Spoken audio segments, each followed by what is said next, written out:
Amma ba'du. Hadirin wal hadirat yang kami muliakan, pertama kami ucapkan alhamdulillah kehadirat Allah Subhanahu wa ta'ala. Kedua kalinya kami ucapkan alhamdulillah kehadirat Rasulullah sallallahu alaihi wasallam.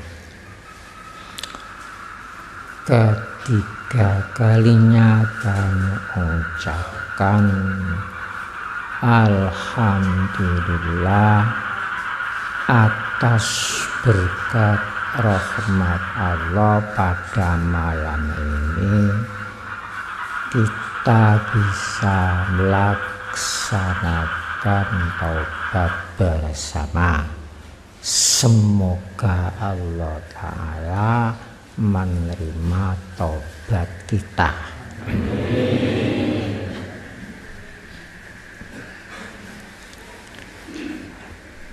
Walaupun tadi itu ada hujan lebat sebentar, syukur hujan yang sebentar tadi turunnya itu dipecah-pecah kecil-kecil. Di atas kita ini ada jutaan kubik air di atas kita ini, tapi turunnya karena rahmat Allah dipecah kecil-kecil. Seandainya turun tanpa dipecah, belek, mungkin peloso habis. Buktinya kalau sudah kumpul seperti banjir itu di mana-mana habis lajang banjir. Untungnya air yang ribuan jutaan kubik di atas kita ini turunnya dipecah kecil-kecil. Ini supaya disadari. Jadi bahaya di atas kita itu banyak.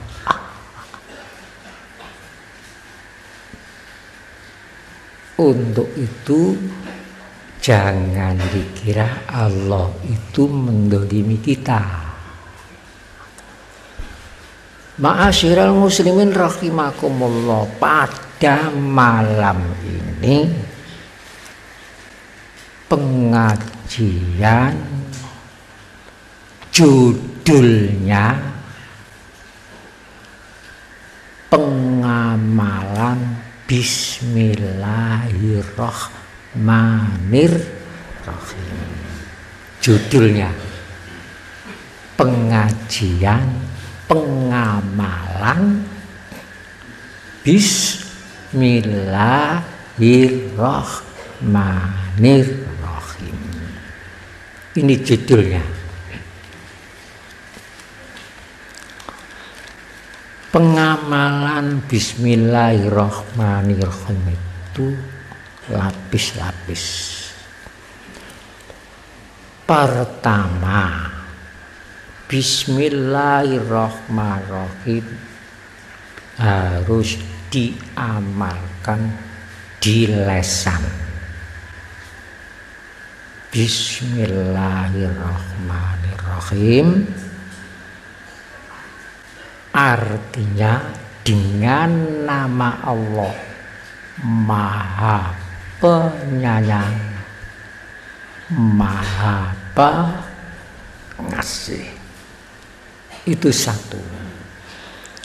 Kemudian Bismillahirrahmanirrahim diamalkan di dalam hati. Bagaimana mengamalkan dalam hati? hati kita percaya iman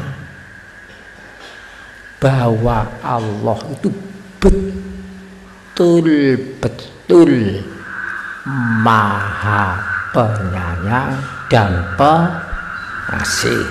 Ini dua. Ketiga, pengamalan Bismillahirrahmanirrahim dalam kenyataan harus bisa menyatakan buktinya kalau Allah itu Maha Pengasih. Apa buktinya kalau Allah itu Maha Penyayang? Nomor berapa nih, Bu? Nomor 3. Nomor 4, harus ingat, tidak boleh lupa, harus ingat akan bukti kenyataannya Maha Kasih dan Maha Penyayangnya Allah Ta'ala.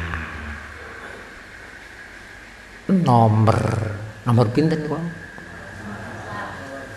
Nomor 5, harus merasakan dalam rasa kolbi betul-betul Allah itu Maha Penyayang, Maha Pengasih. Nomor 6, harus menginsyafi adanya ujian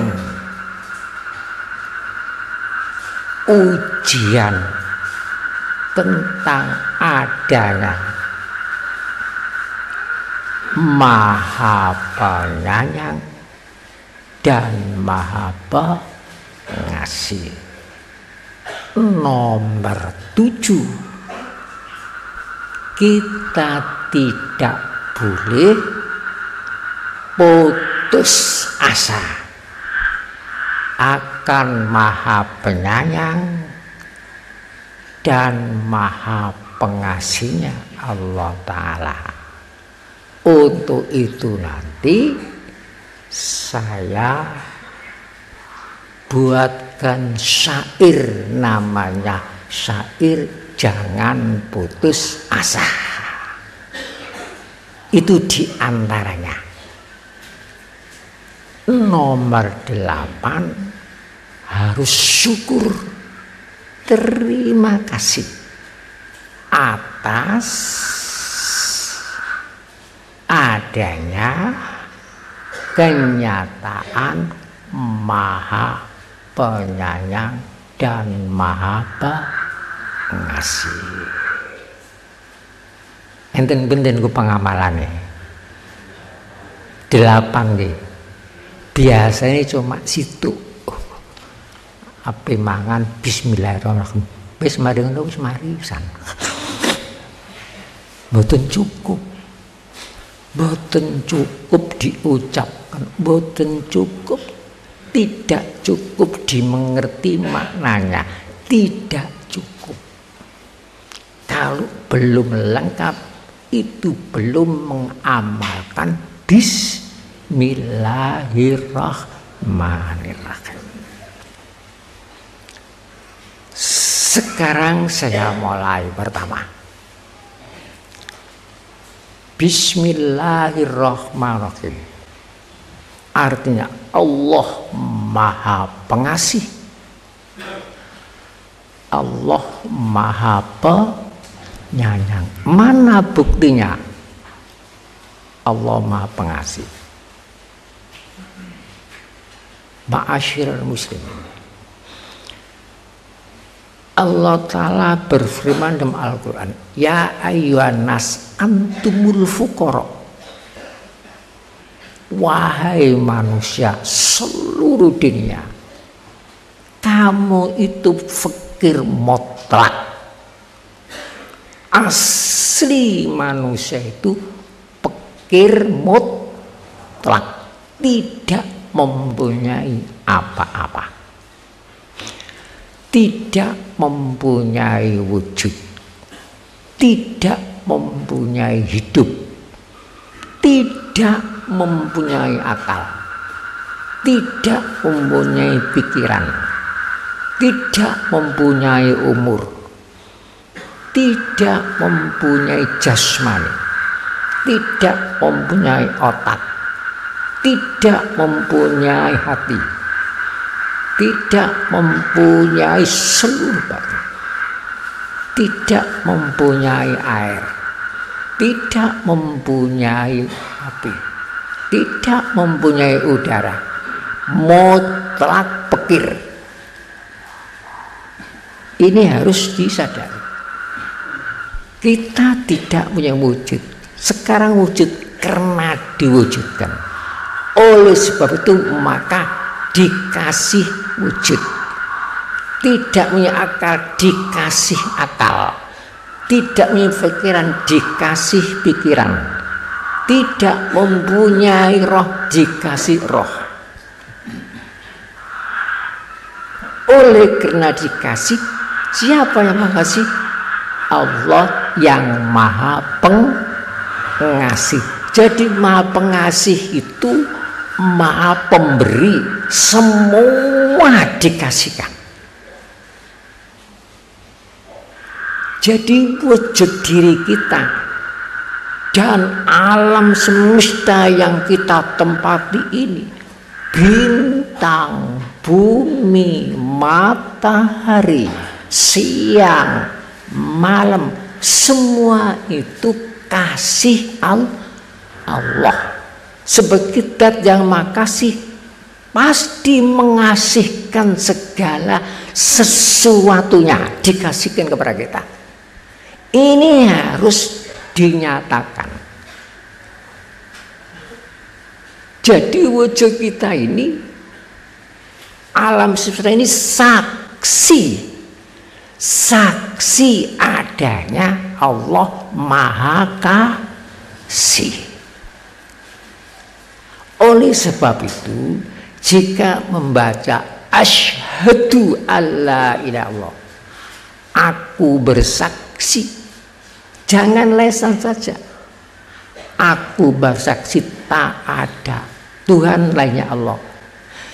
Jadi yang bersaksi itu lesan kita, hati kita, hidup kita, alam semesta, semua ini bukti, ini saksi adanya Allah yang makasih.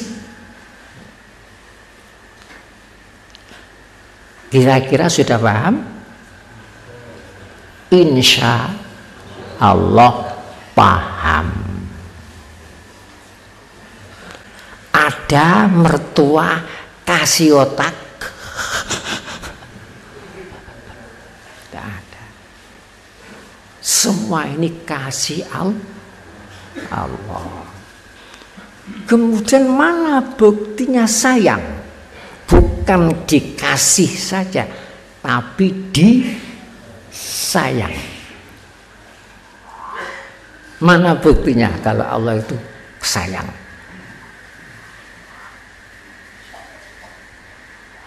Sudah tahukah? Belum. Astagfirullahaladzim. Jadi selama ini kita mengucap Maha Penyayang dan Maha Pengasih, kok ndak tahu itu kayak kepripun? Moto peri kena sabun.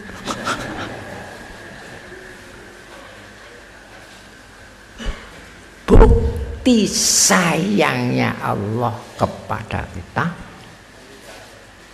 diturunkan 104 kitab suci diturunkan nabi 124.000 nabi, 124.000 nabi. Di situ diterangkan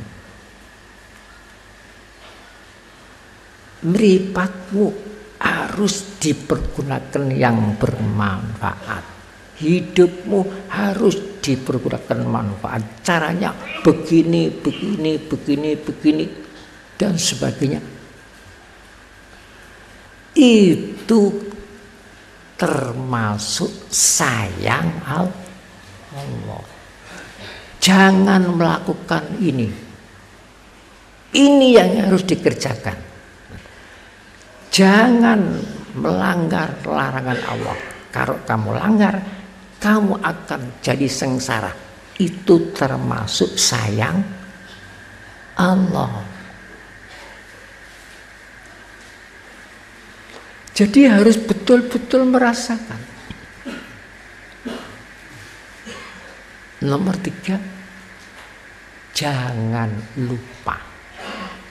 Jadi kalau kita menghitung kasih sayang Allah, wa in ta'uddu nikmatallahi la tuhsa, tak mungkin kita bisa. Tak mungkin kita bisa menghitung banyaknya nikmat yang dikasihkan Allah kepada kita. Pernah kita menghitung nikmat keluar masuknya napas? Tidak pernah. Pernah kita menghitung jangka kita setiap hari? Tidak pernah.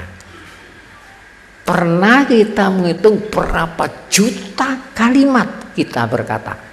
Bagaimana susahnya kalau kita tidak bisa berkata?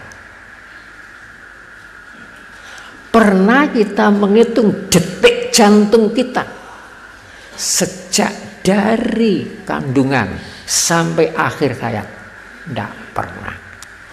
Pernah kita menghitung kedip kita? Tidak pernah.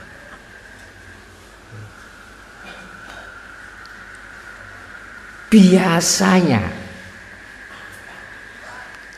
kalau mata sehat, telinga sehat, ucapan sehat, tak terasa itu nikmat. Tetapi kalau sudah sakit baru terasa. Biasanya itu dilupakan. Coba kalau kita diberi sehat 1 tahun, sehat mata, sehat telinga, sehat jantung, sehat pikiran, 1 tahun. Nggak terasa kalau itu nikmat. Baru kalau sakit kena asam urat sediluk ae gak iso mlaku 2 dino.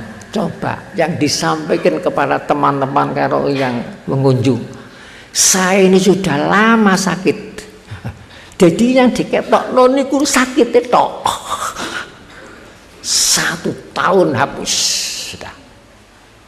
Apa ini tidak salah?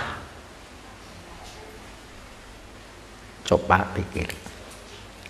Untuk itu sampai Allah berfirman, wazkuru nikmatallahi alaikum. Wazkuru, ingatlah kamu nikmatallahi, akan nikmat Allah alaikum yang dilimpahkan kepadamu. Sampai dalam Al-Quran diulang-ulang peringatan itu sampai 7 kali. Wazkuru nikmatallahi alaikum, wazkuru nikmatallahi alaikum, wazkuru nikmatallahi alaikum, sampai 7 kali dalam Al-Quran diulang-ulang supaya tidak lupa. Kalau hanya ingat saja akan tidak enaknya, semua kenikmatan ini sudah hilang. Tidak kita rasakan, seakan-akan Allah tidak pernah kasih sayang, hanya memberi yang tidak enak saja. Salahkah salah? Salah. Kebiasaan manusia itu kalau kena cobaan yang tidak enak-enak, dilemparkan kepada Allah. Yuk, bagaimana kamu ini? Sudah jejuduan berapa tahun? Sudah 17 tahun. Sudah punya anak berapa? Sudah punya anak 14. Loh, mengapa kok sampai pegatan? Ya karena takdir Allah, kalau tidak enak pegatan takdir Allah. Oleh bojo menengai. Coba.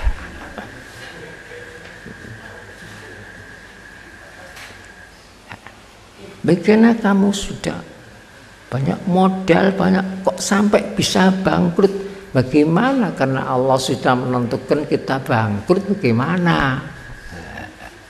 Kalau bangkrut kepada Allah bagaimana?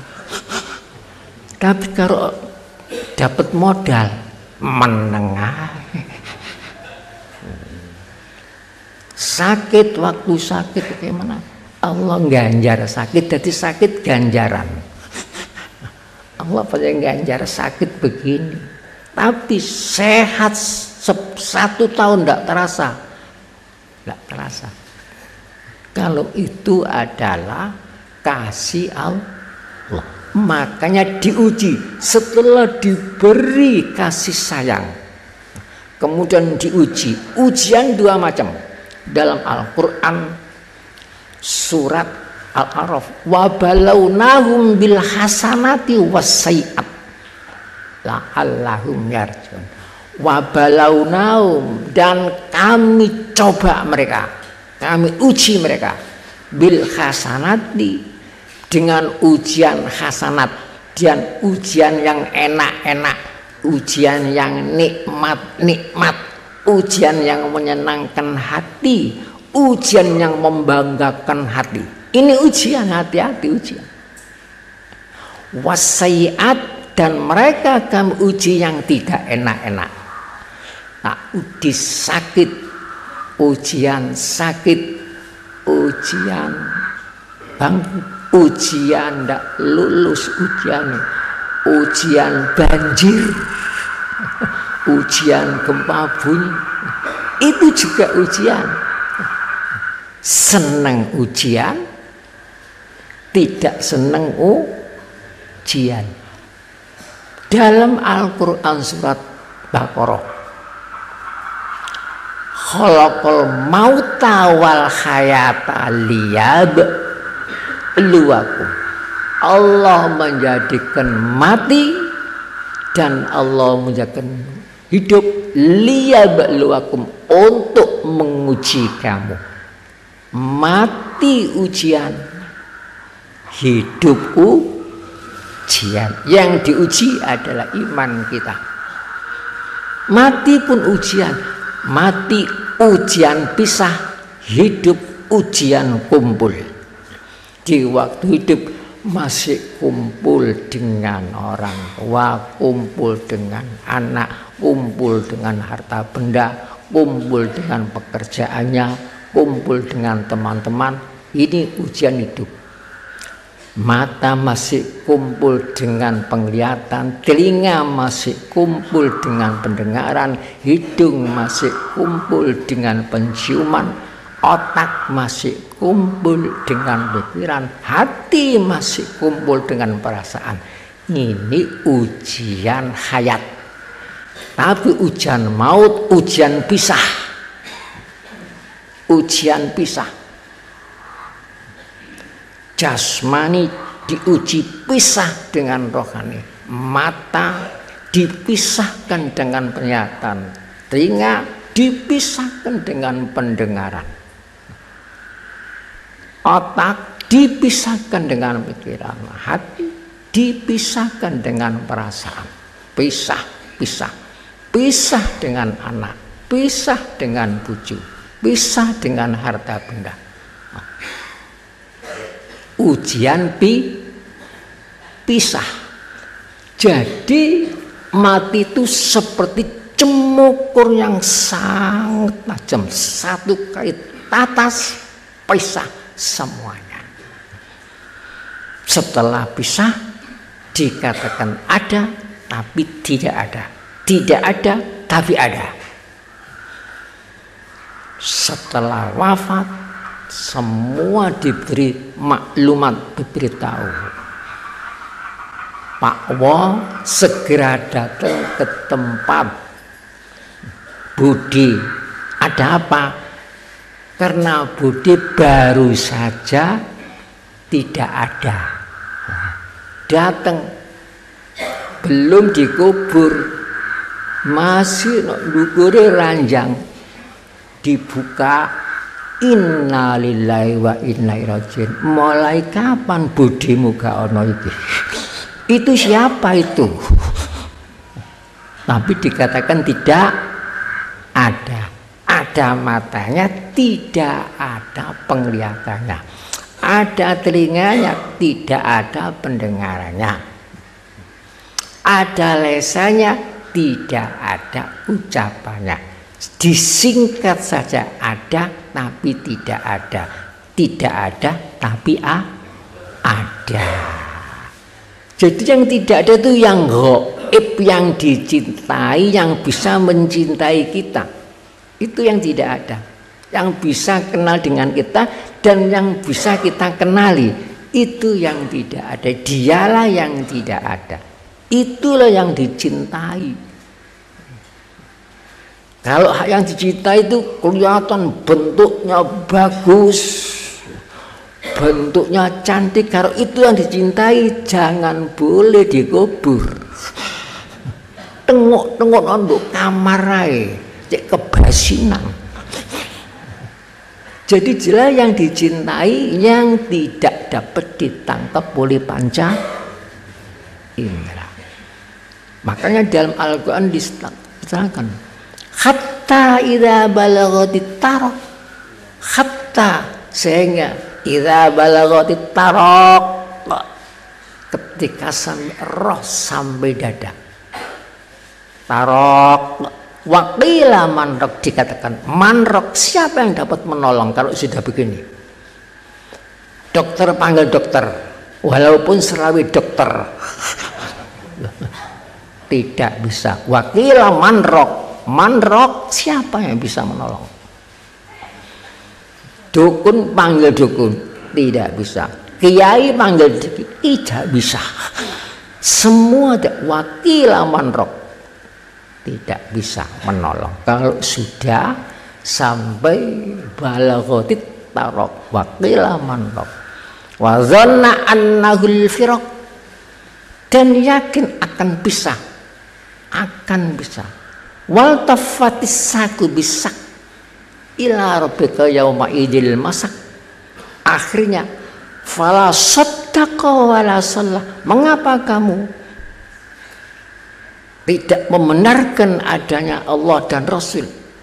Wala sholat, mengapa kamu tidak melakukan sholat waktu hidup? Ada hubungan dengan sholat. Makanya jangan sembrono dengan sholat. Wala shaddaqa wala sholat. Diterangkan aula laka fa'aula summa aula laka fa'aula sampai 4 kali. Aula laka, celaka kamu, fa'aula maka kamu celaka, summa aula laka kemudian kamu celaka, summa aula fa'aula kamu celaka, sampai 4 kali. Celaka, celaka, celaka, celaka karena kamu tidak sholat. Baca dalam surat Kiamat. Kalau sudah begitu, apa yang dibangga-banggakan? Omah gedung tinggal. Akhirnya kalau orang Islam tinggal disolati lagi. Yang sholat tidak usah pakai rukuk. Jadi kalau ada nyolati jenazah rukuk sampai tegur, tidak boleh. Cukup takbir Allahu Akbar, Allahu Akbar, Allahu Akbar, Allahu Akbar. Ngadeg tok. alif 1. Sing disolati ini 0. Kosong. Jadi angka 10. Masih dipanggil yang paling dicintai pun tak dipanggil. Mas, aku kok sampai tinggal gak noleh. Gak noleh. Kadang-kadang mulai kapan budhe miki mau? Niku mau nilap kula. Tadi masih minta kelapa muda. Saya cari kelapa muda, datang situ sudah berangkat, meninggal, sudah tidak ada. Kemana? Kesono. Coba. Waqila man wadonna annahul. Jadi keluputan kita itu banyak. Oleh sebab itu, kalau kita diuji hasanat kebaikan, kita membaca alhamdulillah, mudah-mudahan kebaikan itu tetap pada kita, dan kita harus hati-hati melaksanakan kebaikan, jangan untuk sendiri-sendiri, kepada orang banyak. Nolong, tolong, menolong. Tapi kalau kita kena ujian sayiat, jangan putus asa. Putus asa ini dosa besar. Dosa besar. Dosa terbesar putus asa. Biasanya kita nih, saya sering-sering dengar, kalau begini Pak Kiai, saya ini hampir putus asa, hampir kafir maknanya. Dalam Al-Quran, wala taqnatu min rahmatillah, jangan kamu putus asa dari rahmat Allah. Putus siku pedot, asa itu mengharap-harap rahmat Allah. Jadi kalau orang sudah tidak mengharap-harap rahmat Allah, ini suudzon kepada Allah. Dikira Allah itu sudah tidak mempedulikan kita, tidak pernah memberikan nikmat kepada kita. Ini dosa besar. Dalam Al-Quran, la ta'asu mir rohillah illal qaumil kafirun, tidak ada orang putus asa kecuali kaum kafir. Putus asa kafir, dosa besar. Menganggap Allah sudah tidak memberikan pertolongan kepada kita, Allah tidak kasih sayang kepada kita, itu tuduhan orang putus asa. Oleh sebab itu harus kita berjuang menurut kemampuan kita, jangan putus asa. Itu dosa besar. Orang putus asa itu sesat. Dalam Al-Quran surat Hijr, orang putus asa itu kafir. Orang putus asa itu penghinaan terhadap Allah. Ini kadang-kadang ucapan kita tidak sadar. Walaupun putus asa itu tidak boleh. Dosa besar. Oleh karena dosa tidak terasa, malam ini sudah disadari putus asa itu dosa besar. Makanya kita ajak tobat bersama-sama. Semoga nanti di dalam kekeliruan kita sering-sering mengucapkan putus asa itu diampuni oleh Allah. Lebih besar itu putus asa itu.